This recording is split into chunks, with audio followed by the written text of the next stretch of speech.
Kinakarkulong 150,000 pesos na kantidad kan kagamitan sa laog kan sarong abandonadong harong sa Kanakman, Camarines Sur na tumtumning kalayo.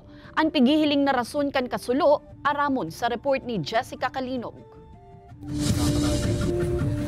Maalas 5 nin hapon kan Hulyo 31, kan manotaran an mahibog na aso na ini sa may baras Kanakman. Nasusulo na pala na ang abandonadong 2 eskalon na harong sa may Zona 3 na pagsadiri kan 68 anyos na si Tatay Jefferson. Digdininda na pigbugtak an pirang kagamitan na dainan ninda pigagamit, kabali na an pirang mga antik.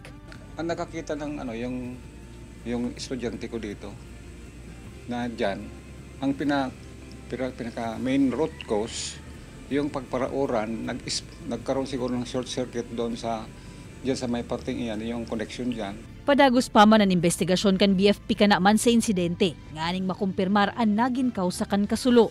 Sa tansya ni Tatay Jefferson, nasa 150,000 pesos ang kantidad kan pigwalat na danyos kan insidente. Important documents, yung kagaya nung sa barangay, sa munisipyo, tapos yung sa school.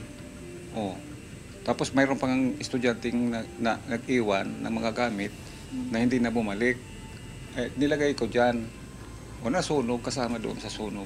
Pasalamat man ang pamilya na daing na nakadamay sa kasuloan sa indang pigiistaran na harong, asin an pigpapaarkilahan ng mga kwarto, asin mayo man ni nakulugan sa insidente. Kaibanan si Carlo Abonita, Jessica Kalinog, Balitang Bicolandia.